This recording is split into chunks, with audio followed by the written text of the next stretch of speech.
علم الإنسان ما لم يعلم.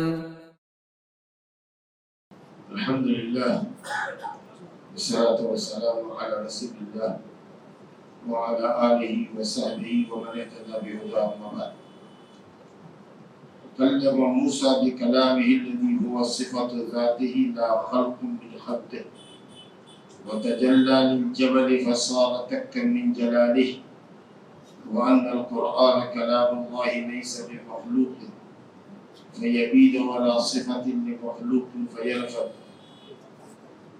والإيمان بالقدر خيره وشره حلوه ومره وكل ذلك قد قدره الله ربنا ومقادير الأمور بيده ومصدرها عن قضائه علم كل شيء قبل كونه فجرى على قدره لا يكون من عباده قول ولا عمل إلا وقد قضاه وسبق علمه به ألا يعلم من خلق وهو اللطيف الخبير يضل من يشاء فيقدره بعدله ويهدي من يشاء فيوفقه بفضله فكل ميسر بتيسيره إلى ما سبق من علمه وقدره من شقي أو سعيد تعالى الله أن يكون في ملكه ما لا يريد أن يكون لأحد عنه غنى خالق لكل شيء ألا هو رب العباد ورب أعمالهم والمقدر لحركاتهم وآجالهم.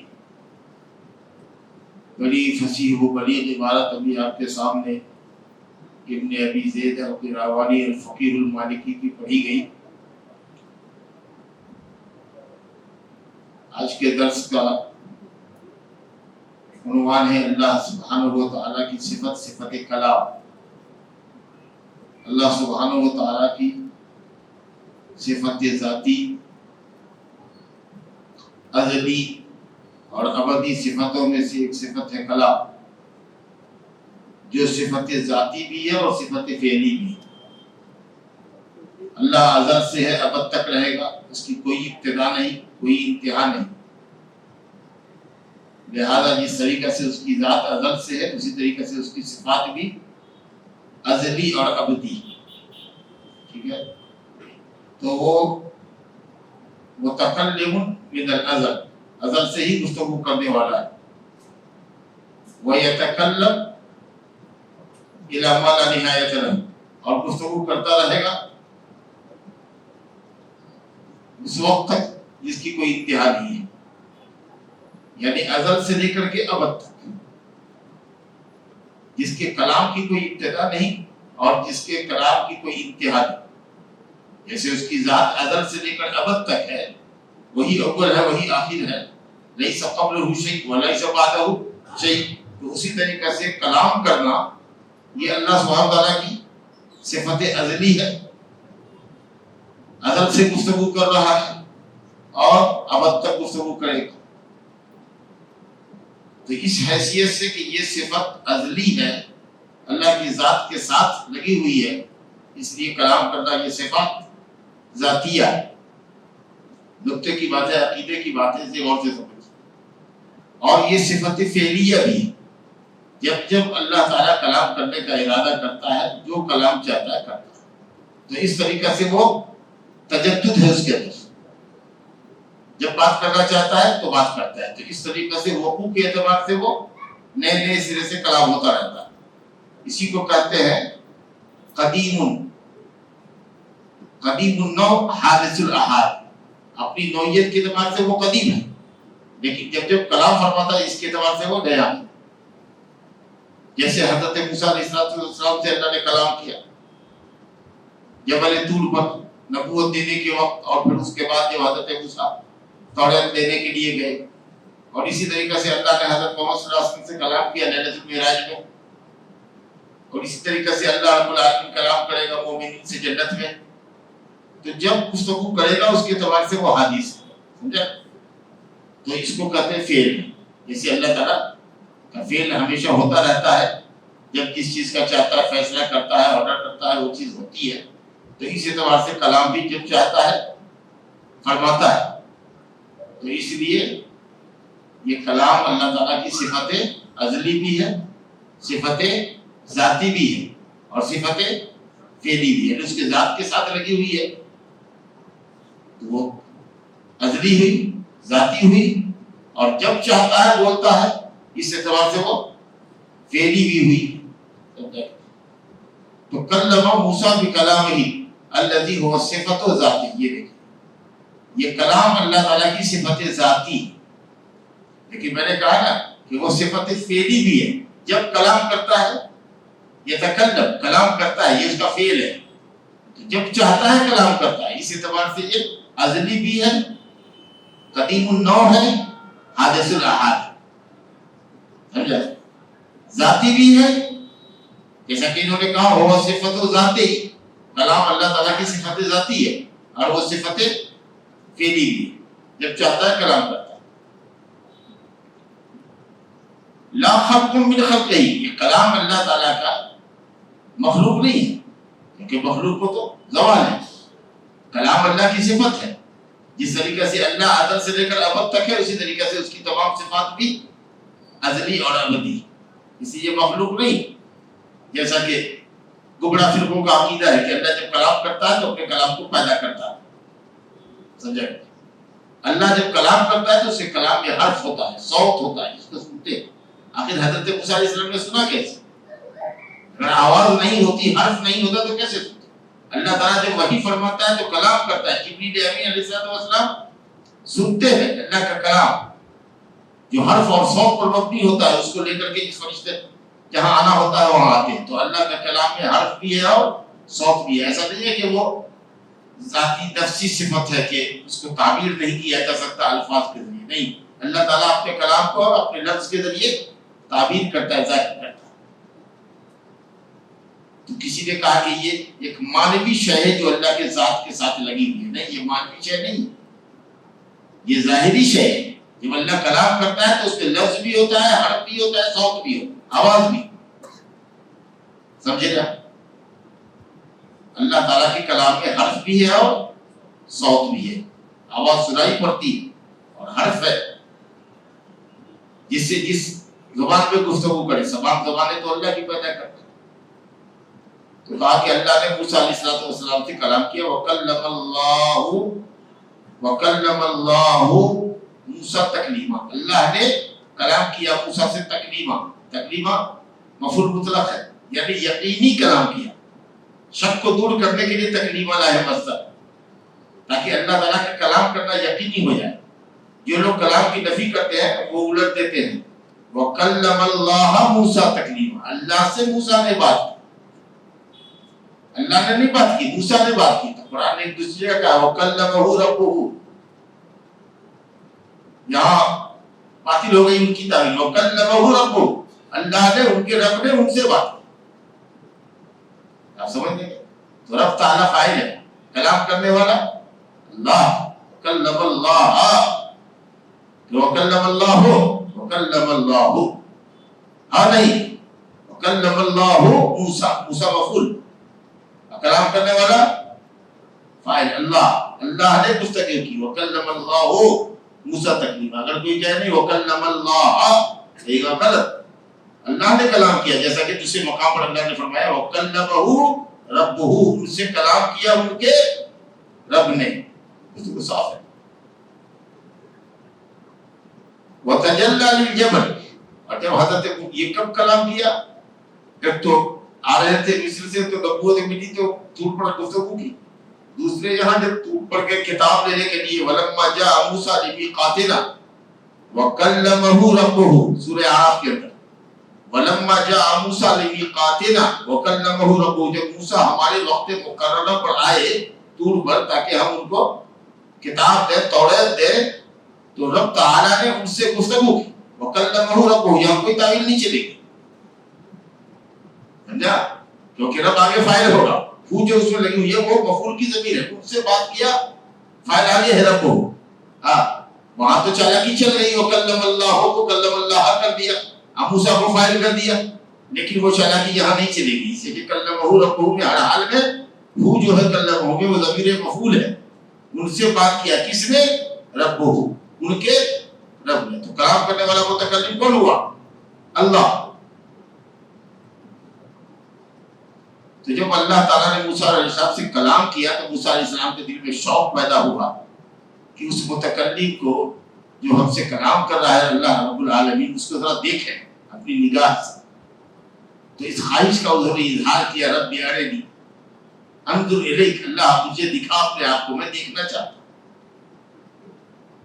تو اللہ تعالیٰ نے کہا قال لن ترانی، ہرگز تو مجھے نہیں دیکھ سکے گا، یہ تمہارے بس میں نہیں، یہ تمہاری آنکھوں کو وہ قوت نہیں ہے، وہ طاقت نہیں ہے، آنکھوں میں وہ روشنی نہیں. ولیکن اگر ضد ہی ہے، اصرار ہی ہے، تو اللہ نے فرمایا ولکن انظر الی الجبل، پہاڑ کی طرف دیکھو، اس پر ہم اپنی تجلی ظاہر کرتے ہیں، اپنے چہرے کو کھولتے ہیں اس کی طرف، چہرے کی روشنی اس پر ڈالتے ہیں، جلوہ دکھاتے ہیں اپنا، سمجھا نا، ذرا چہرہ کھولتے ہیں. فلما تجلی للجبل جعلہ دکا، ریزہ ریزہ ہو گیا پہاڑ. وخر موسیٰ صاعقا، بے ہوش ہو کر کے گر پڑے. فلما افاق قال انی تبت سبحانک انی تبت وانا من المؤمنین وانا اول المؤمنین، اللہ میں نے توبہ کی، میں نے توبہ کی. یہ سوال کر کے غلطی، میں تجھ پر ایمان لایا بغیر دیکھے ایمان لایا اللہ، میں پہلا شخص جو تجھ پر ایمان لایا، یعنی اپنی قوم کا پہلا شخص جو بغیر دیکھے ہوئے ایمان لایا. تو اللہ تعالیٰ کو کوئی آنکھوں سے دیکھ نہیں سکتا. اللہ پر ہم ایمان لاتے ہیں اس کی قدرت کو دیکھ کر، اس کی صفات کو دیکھ کر، اس کی مخلوقات کو دیکھ کر. لیکن اللہ رب العالمین قیامت کے دن اپنا دیدار نصیب فرمائے گا، بندوں سے، جنتیوں سے اپنا کلام کرے گا، جو جنتیوں پر اللہ کی سب سے بڑی عنایت اور مہربانی ہوگی، اور اللہ تعالیٰ ان آنکھوں میں وہ قوت اس وقت عطا فرمائے گا. اللہ تعالیٰ ہم سب کو اپنا دیدار نصیب فرمائے، اپنا کلام نصیب فرمائے. کوئی بھی رب تعالیٰ کو نہیں دیکھ سکتا. نبی صلی اللہ علیہ وسلم نے بھی لیلۃ المعراج میں اپنے رب کو نہیں دیکھا. کہا یا رسول اللہ آپ نے اپنے رب کو دیکھا؟ کہا هو نور ان اراه، وہ نور ہے، میں اس کو کیسے ان آنکھوں سے دیکھ سکتا ہوں. اور آپ نے فرمایا لن يرى احد ربه حتى يموت، کوئی بھی اپنے رب کو کبھی نہیں دیکھ سکتا جب تک کہ وہ مرے نہیں. مرنے کے بعد ہی جنت میں اللہ رب العالمین کا دیدار نصیب. اس کے بعد فرماتے ہیں وَأَنَّ الْقُرْآنَ كَلَامُ اللَّهِ لَيْسَ بِمَخْلُوقٍ فَيَبِيدُ وَلَا صِفَةٍ لِمَخْلُوقٍ فَيَنْفَدُ. اللہ کا کلام، قرآن اللہ کا کلام، قرآن مجید اللہ کا کلام ہے، انجیل اللہ کا کلام ہے، توریت اللہ کا کلام ہے، زبور اللہ کا کلام ہے، جتنی آسمانی کتابیں ہیں وہ سب اللہ کا کلام ہے. یہ مخلوق نہیں ہے جو ختم ہو جائے، جی یہ مخلوق کی صفت نہیں ہے جو مخلوق کے ساتھ ختم ہو جائے، اور یہ مخلوق نہیں ہے جو فنا کے گھاٹ اتر جائے. یہ اللہ کا کلام ہے، ہمیشہ باقی رہے گا، کبھی اس کو فنا نہیں ہے. اور اللہ کے کلام کی کوئی انتہا نہیں، کوئی انتہا نہیں. جی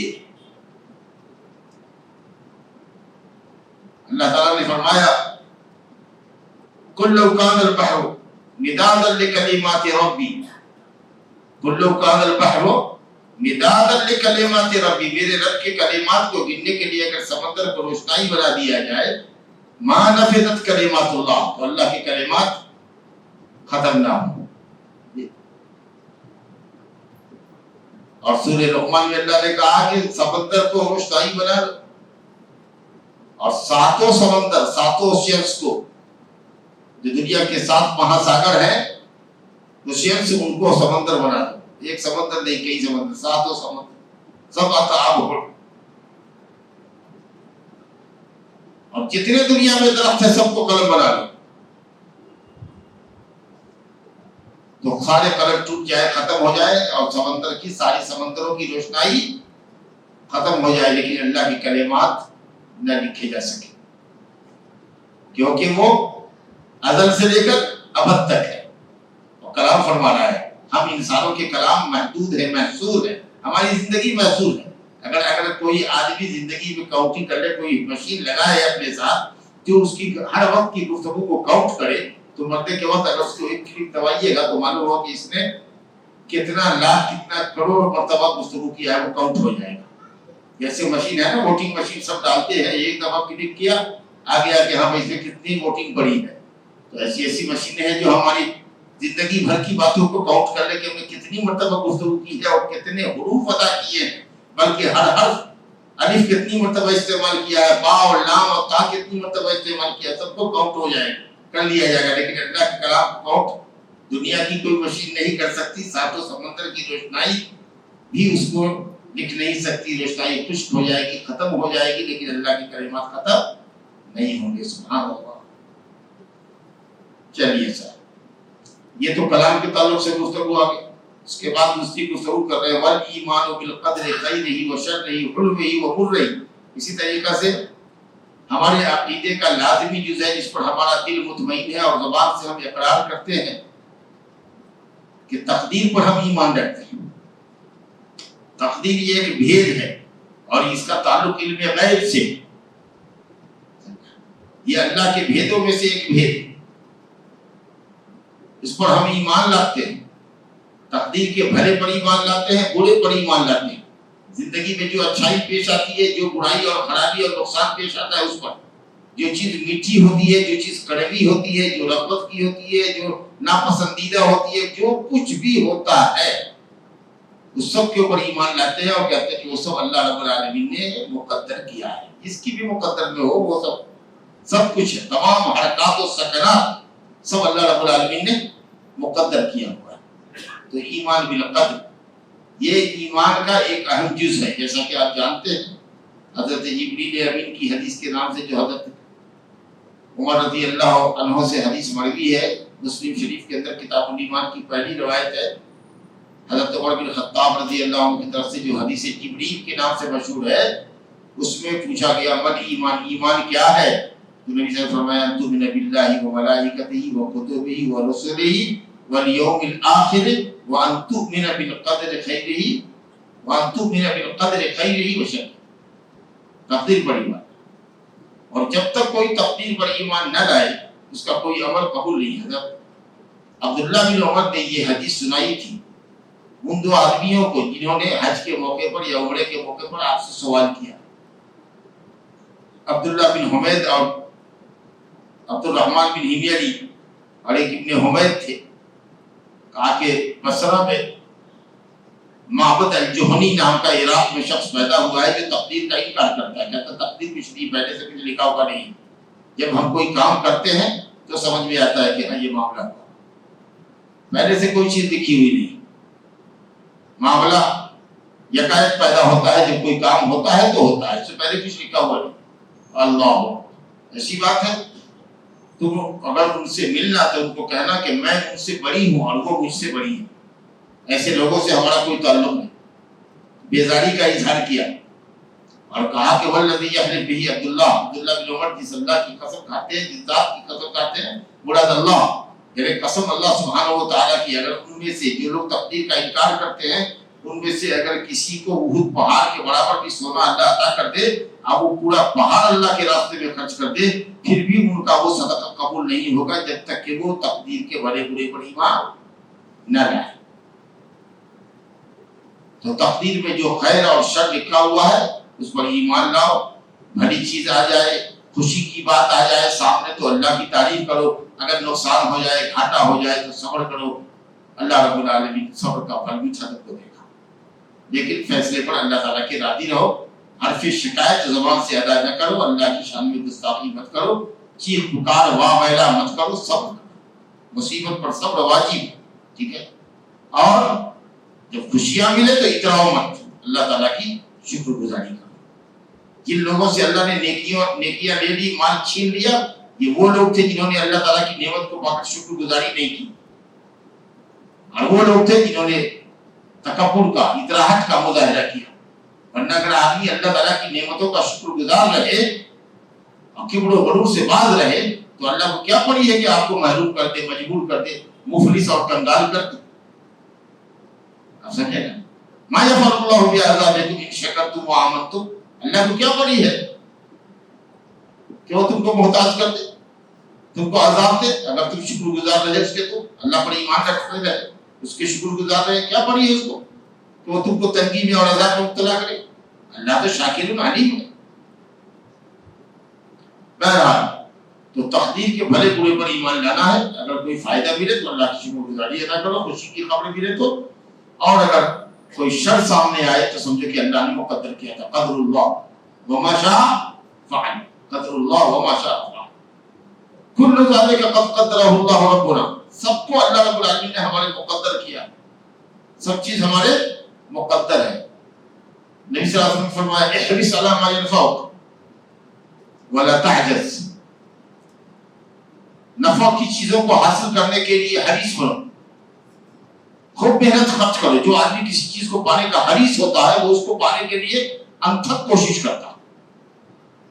سستی اور کاہلی کا مظاہرہ مت کرو، اور اس کے باوجود بھی، انتھک کوشش کرنے کے باوجود بھی اگر کوئی چیز نہ ملے تو یہ نہ کہو کہ کاش ایسا کیے ہوتا، کاش ایسا کیے ہوتا تو ایسا ہو جاتا، یہ ایسا مت کہو، بلکہ کہو قدر اللہ، اللہ نے یہی مقدر کیا تھا، وہ ہم کو ملنے والا نہیں تھا۔ کیونکہ کاش کرو گے تو یہ شیطان غم تمہارا پیدا کرے گا۔ تھوڑی اور محنت کر لیے ہوتے، تھوڑا اور یہ چالاکی کر لیے ہوتے، تھوڑا اور یہ حکمت اختیار کر لیے ہوتے تو شاید کامیاب ہو جاتے۔ کب تک کرتے رہو گے کاش؟ کام کرنے سے پہلے، چیز کو حاصل کرنے سے، حاصل کرنے کے لیے انتھک کوشش کرو، اس وقت سستی کاہلی مت کرو، ٹھیک ہے؟ کیونکہ جو آدمی کسی چیز کو پانے کا حریص ہوتا ہے وہ اپنے آپ کو اس چیز کو پانے کے لیے کھپا دیتا ہے، سستی کاہلی نہیں کرتا۔ اور اس کے بعد بھی اگر نہیں ملا اور وہ چیز نہیں ملی تو یہی تقدیر اس کو بھروسہ، اطمینان اور تسلی دیتی ہے کہ تمہارے مقدر کا نہیں تھا۔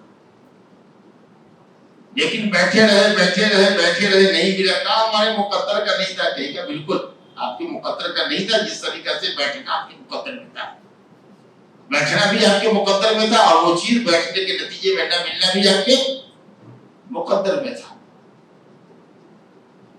ایک آدمی آیا دیہاتی، دیکھیے نیچر کیسا ہے، کسی مولوی کے پاس آیا، وہ مولوی تھا معتزلی، تقدیر کا انکار کرتا تھا۔ کہا کہ مولوی صاحب ہمارا گدھا گم ہو گیا ہے، ذرا دعا کر دیجیے۔ تو کہا کہ یا اللہ، اس کا گدھا گم ہو گیا ہے، جس کے گم ہونے کا تو نے ارادہ نہیں کیا تو اس کو دے دے۔ کہا بدبخت، ایسی خبیث دعا کرتا ہے، گدھا گم ہو گیا اور اللہ نے ارادہ نہیں کیا، یعنی بغیر چاہے اس کے کیسے گم ہو گیا؟ تو اللہ تعالیٰ گدھا میرا واپس کیسے کرے گا جس کا اس نے ارادہ نہیں کیا؟ اگر چوری بغیر اللہ تعالیٰ کے چاہے ہوئے ہو سکتی ہے، ارادے کی ہو سکتی ہے، تو شاید بغیر ارادے کے مل بھی نہیں سکتی ہے۔ خبیث کہیں کرا کہ اپنی دعا، اللہ کی کائنات میں کوئی چیز بغیر اس کے ارادے اور مشیت کے ہوگی؟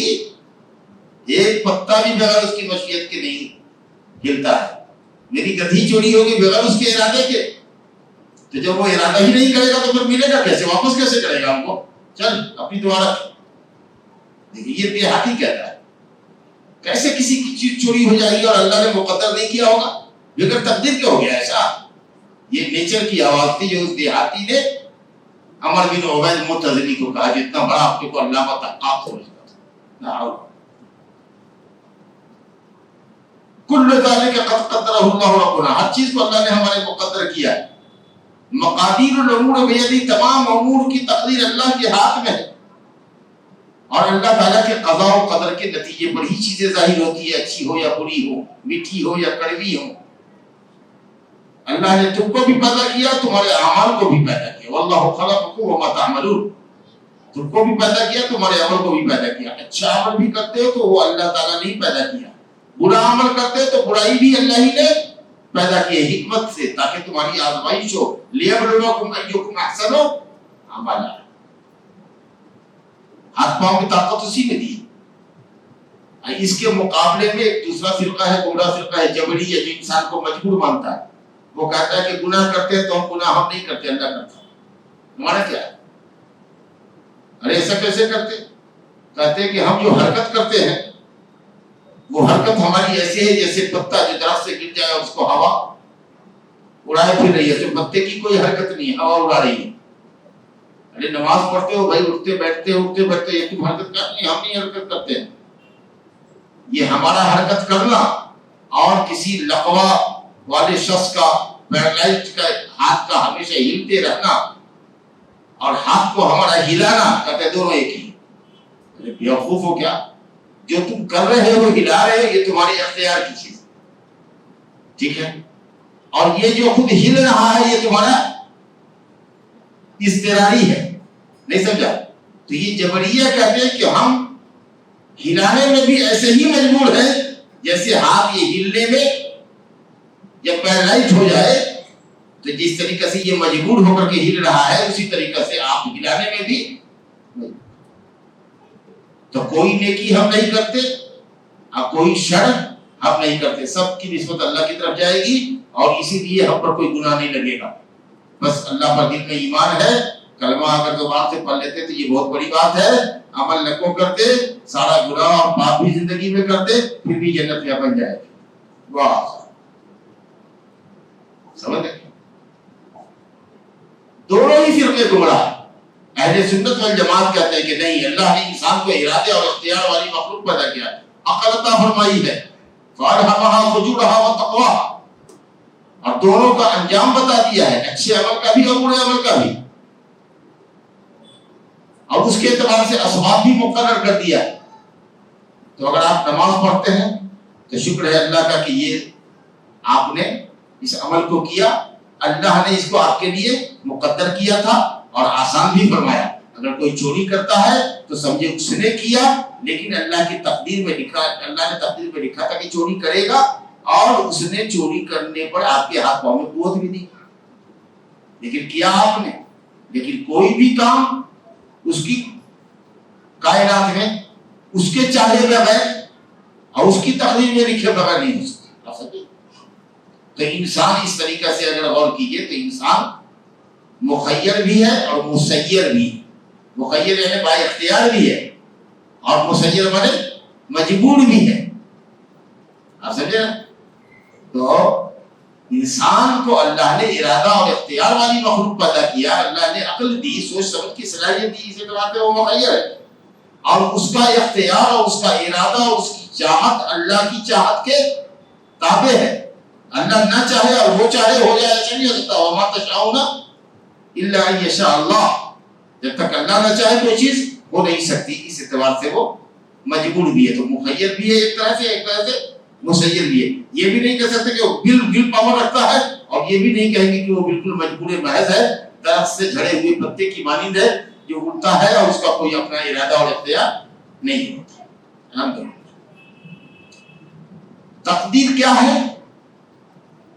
ایک غیبی چیز ہے, جیسا میں نے بتایا, ایک سری چیز ہے. کیسے ہم کو پتہ چلتا ہے, ہمارے اس غیب پر ہم مطلع کیسے ہوتے ہیں, تقدیر کے فیصلوں پر ہم مطلع کیسے ہوتے ہیں؟ دو طریقے سے.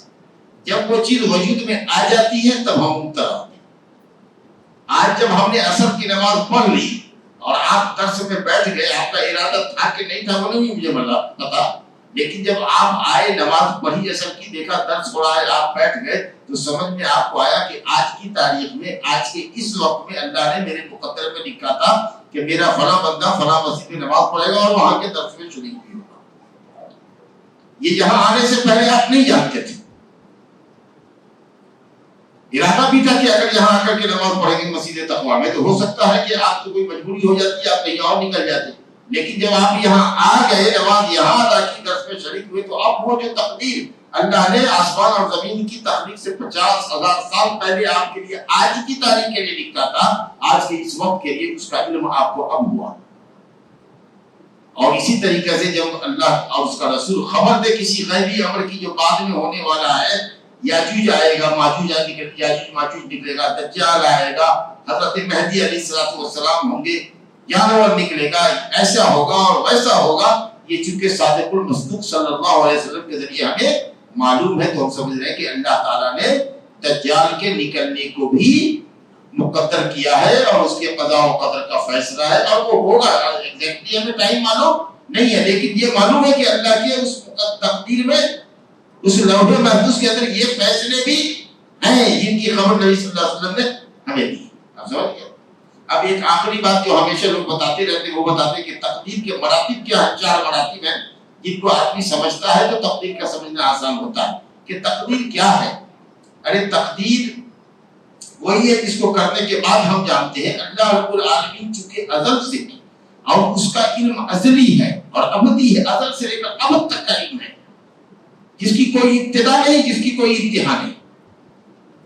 ہر چیز کا علم ہے. احاطہ بکل شیء علما, ہر چیز کو اس نے احاطے میں رکھا ہے, ہر چیز کا علم ہے. تو کب ہم کیا کریں گے اس کا علم اللہ رب العالمین کو ازل سے. آپ سمجھے؟ اس لیے تعجب کی بات نہیں ہے. تو اللہ کے علم پر یقین رکھنا ہے کہ اللہ کا علم ازلی کائنات کی ہر چیز کو قبل وقوعها اس کے ہونے سے پہلے جانا ہے. جو کچھ کہ اس نے جانا اس نے اس کو لوح محفوظ میں لکھ دیا. اللہ نے قلم کو پیدا کیا, کہا کہ اکتب کا ماذا تو کیا لکھوں کا, اکتب مقادیر الخلائق, مخلوق کی تقدیریں لکھ دو. بس وہ قلم سب کی تقدیر قیامت تک کی لکھ گیا. آپ سمجھ رہے ہیں نا, اس کے بعد تک کی تقدیر لکھ گیا. تو علم اور کتابت, اللہ کا علم ازل اور لوح محفوظ میں اس کی کتابت. تیسری چیز مشیت, کیونکہ بغیر اللہ کے چاہے ہوئے کوئی چیز اس کی کائنات میں نہیں ہو سکتا. ارے آپ کہتے ہیں ہمارا یہ اسٹیٹ ہے, یہاں ایک پتا بھی میرے آرڈر کے دوران نہیں گرے گا, آپ ایسا بولتے ہیں؟ سچی تو چیز جائے کہ اللہ رب العالمین جو کائنات کے ذرے ذرے کا مالک ہے, اس کی کائنات میں کچھ ہو جائے اور اس کو پتہ نہ ہو, ایسا کیسے ہو سکتا ہے؟ تو بغیر اس کی مشیت کے کچھ نہیں ہو سکتا, بغیر اس کے ارادے کے کچھ نہیں ہو سکتا. اور چوتھی بات یہ ہے کہ نیکی ہو کہ بدی ہو, ہر چیز کا خالق اللہ ہے. اللہ نے خیر بھی پیدا کیا ہے اور اس کے ساتھ ساتھ شر بھی پیدا کیا ہے. آپ سمجھ رہے ہیں, تاکہ وہ دیکھے کہ بندہ خیر کی رائے اختیار کرتا ہے کہ شر کی رائے اختیار کرتا ہے. تو اگر ان چار باتوں پر ایمان ہے آپ کا کہ اللہ تعالیٰ کا علم ازلی ہر چیز کو پہلے سے جان رہا ہے, اور جس کو اللہ تعالیٰ جان رہا ہے اس کو اس لوح محفوظ میں لکھا ہے, اور کائنات میں کوئی چیز اس کے چاہے بغیر نہیں ہو سکتی, اور اللہ نے ہر خیر و شر کو پیدا کیا, واللہ خلقکم وما تعملون, تو تقدیر کی گتھی سلجھ جائے گی. یہی تقدیر. اب کسی کی کوئی تقدیر اس کو معلوم نہیں ہے, بس معلوم کب ہوتی ہے جب وہ چیز ہم کرتے ہیں تب وہ چن جاتی ہے. That's all. تو یہ تقدیر, اس پر ایمان لانے کا سب سے بڑا فائدہ یہی ہے, جیسا کہ میں نے کہا, لکئی لا تحزنوا علی ما فاتکم ولا تفرحوا بما آتاکم, تاکہ اگر کوئی حزن و ملال ہو تو ہلاک مت ہو, سوچو کہ اللہ نے میرے مقدر کیا تھا, ہم اس سے بچ نہیں سکتے تھے, اور اگر خوشی ملے تو سمجھو کہ اللہ نے بھی اس کو میرے مقدر کیا تھا. اتراؤ مت لاؤ, تکبر مت کرو. بڑا فائدہ ہے تقدیر پر ایمان کرنے, اور اللہ تعالیٰ کی ربوبیت پر, اس کے قدرت کاملہ پر یقین ہوتا ہے کہ وہ کیسا قادر مطلق ہے کہ ازل سے لے کر کے ابد تک کے حالات اس کے سامنے ہیں. اچھا, جو تقدیر اللہ نے لوح محفوظ میں لکھی ہے, یاد رکھیے وہ کبھی مٹتی نہیں ہے, اس میں کبھی کوئی تبدیلی نہیں آتی ہے. حدیث میں آیا ہے جفت الاقلام جف القلم طویت الصحف وجفت الاقلام وطوی الصحف, روشنائی خشک ہو گئی, صحیفے لکھ دیے گئے, معاملہ ختم. سمجھا؟ تو اس میں کوئی تبدیلی لوح محفوظ کے فیصلے میں نہیں آتی. تب جو قرآن میں یہ کہتا ہے یمحو اللہ ما یشاء ویثبت, اللہ جو چاہتا ہے مٹاتا ہے, جو چاہتا ہے باقی رکھتا ہے. اس کا مطلب کیا ہے؟ شریعت کے قوانین مراد, ہماری اور آپ کی تقدیر نہیں, شریعت کے قوانین.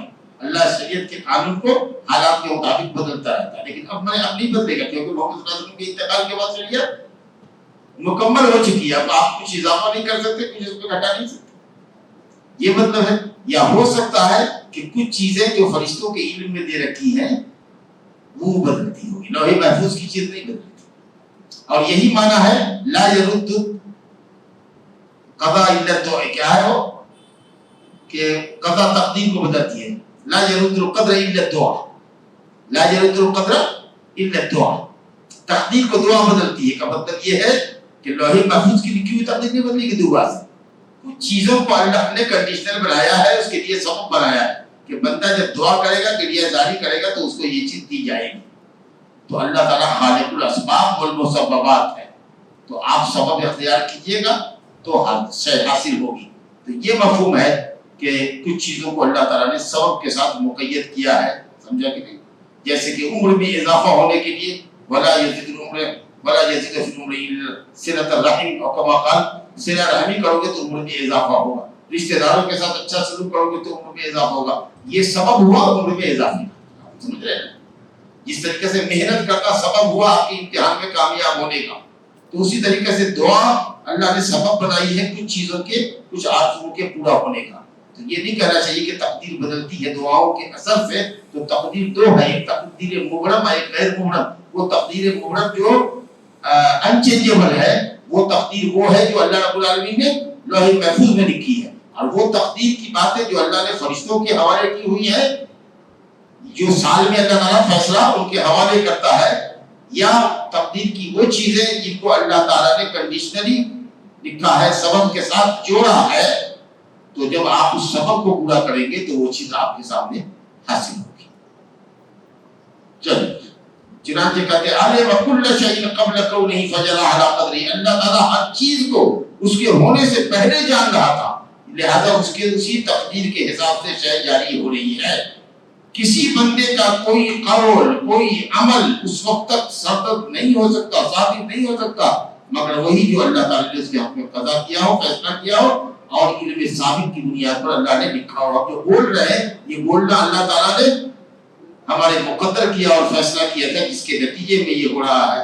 الا یعلم من خلق وهو اللطیف الخبیر. اس کے بعد فرمایا یضل من یشاء، جس کو اللہ چاہتا ہے گمراہ کر دیتا ہے، رسوا کر دیتا ہے عدل سے. جس کو چاہتا ہے گمراہ کر کے رسوا کر دیتا ہے، یہ اس کا عدل ہے. آپ کہیے گا کہ جس کو چاہتا ہے رسوا کر دیتا ہے، تو رسوا ہونے والے، گمراہ ہونے والے کا کیا قصور ہوا؟ تو اللہ نے چاہا. چاہنے کا مطلب حکمت، اللہ کی چاہت میں حکمت ہے. اللہ جان رہا ہے کہ اس پر کتنی بھی محنت صرف کرنے والا کرے گا، یہ کبھی بھی ہدایت پر نہیں آئے گا. اس لیے یہ مطلب ہے کہ وہ یہ جانتا ہے کہ یہ آدمی ہدایت قبول کرنے کے لائق نہیں ہے، اس لیے اس کو دے رہا. وہ یہ جان رہا ہے کہ اس کو ایک مرتبہ روپیہ پیسہ دیا مثال کے طور پر، مالدار بنایا، عیاشی کر کے اس نے ختم کر دیا، پھر رویا گر گرایا، پھر رویا گر گرایا، اللہ تعالیٰ نے پھر دیا، پھر عیاشی کر کے ختم ہو گیا. ارے کتنا بھی سمجھا نہیں سمجھتا ہے. اس کی چال سے اللہ واقف ہے. جس نے پیدا کیا ہے وہ نہ چلے گا. اپنی مخلوق کو اللہ نے لکھ دیا کہ یہ کبھی مالدار ہوگا ہی نہیں، زندگی میں بھیک مانگ کے کھائے گا. نہیں سمجھا؟ تو یہ بھیک مانگوا رہا ہے نہیں، وہ آپ کو، وہ آپ کی چال سے جان رہا ہے کہ آپ کو بھیک ہی مانگنے میں دلچسپی نہیں. آپ سمجھ رہے ہیں؟ واہ. تو یہ اللہ کا عدل ہے، یہ ظلم نہیں ہے اس کا، یا زبردستی اس نے بھیک آپ پر تھوپا نہیں ہے. وہ آپ کے نیچر کو جانتا ہے، وہ آپ کا خالق ہے. الا یعلم من خلق، کیا وہی نہیں جانے گا جس نے اپنے بندے کو پیدا کیا؟ اللہ اکبر. تو اگر کسی کو رسوا کرتا ہے تو یہ اس میں اس کا عدل ہے. ایک دفعہ معاف کیا، دو دفعہ معاف کیا، بار بار بدکاری کرو گے، بدکاری کرو گے، تم پر اللہ رسوا کرے گا دنیا کے سامنے. نہیں سمجھا؟ اس آدمی کا پور کھول دے گا، اس مولوی کا اللہ پور کھول دے گا، ننگا کر دے گا اس کو، کیونکہ اللہ ظالم ہے. یقیناً یہ اس کا انصاف. وہ جانتا ہے کہ تم اپنی حرکتوں سے باز آنے والے نہیں. یہ اللہ کا عدل ہوا کہ نہیں ہوا؟ وہ نہیں. اور اگر اللہ رب العالمین کسی کو ہدایت دیتا ہے، ایسے ہی خوش نصیب بندوں میں اللہ ہم لوگ کو بنائے کہ ہمارے مطابق اللہ کو یہ علم پہلے سے ہو کہ یہ بندہ ہدایت کی بات مانے گا، ہدایت کو قبول کرے گا. تو یہ جو اللہ تعالیٰ کی توفیق سے ہم ہدایت کی راہ پر ہیں اور ہدایت کے کام کر رہے ہیں، یہ اللہ کا فضل ہے ہمارے ساتھ. ہمارا کوئی فضل اللہ پر نہیں ہے، ہمارا احسان اللہ پر نہیں ہے. یہ اللہ کا احسان ہے کہ اس نے ہمارے حق میں خیر کو مقدر فرمایا ہے اور خیر کے کاموں کو ہمارے لیے آسان کیا. اور جس کے لیے اللہ نے، جس کو جس کام کے لیے بھیا اللہ نے پیدا کیا ہے، اس کام کو اللہ نے اس کے لیے آسان کیا ہے. کہا نبی صلی اللہ علیہ وسلم کے صحابہ کرام سے کہ تم میں کہ ہر شخص کا ٹھکانہ لکھا ہوا ہے جنت میں ہے کہ جہنم. تو صحابہ نے کہا کہ یا رسول اللہ ففیم العمل، تو عمل کر کے کیا ہوگا؟ کہا نہیں، اعملوا، عمل کرو، فکل میسر لما خلق له، ہر شخص کے لیے وہ کام آسان کر دیا گیا ہے جس کے لیے وہ پیدا کیا گیا. تو یہ بھی بہت اچھی علامت ہو گئی کہ اگر آپ دیکھیے کہ دل میں نیکی سے محبت ہے، نیکی کی طرف رغبت ہے، برائی سے نفرت ہے، تو سمجھیے کہ انشاءاللہ تعالیٰ آپ جنت کی راہ پہ لگیں گے. اور اگر لاکھ لوگ لانا چاہے جنت نیکی کے راستے پر اور بھاگ رہے ہیں اور برائیوں سے آپ کو شدید محبت ہے، تو یہ اس بات کی دلیل ہے کہ اللہ تعالیٰ نے آپ کو جہنم کے لیے پیدا کیا، اور اسی لیے جہنم کا کام آپ کے لیے آسان ہے، کیونکہ وہ جان رہا ہے کہ تم اپنی طبیعت کی شرارت کی وجہ سے پاپ ہی کرنے میں دلچسپی رکھتے ہو، پور کرنے میں، تم کو نیکی کرنے میں کوئی دلچسپی نہیں.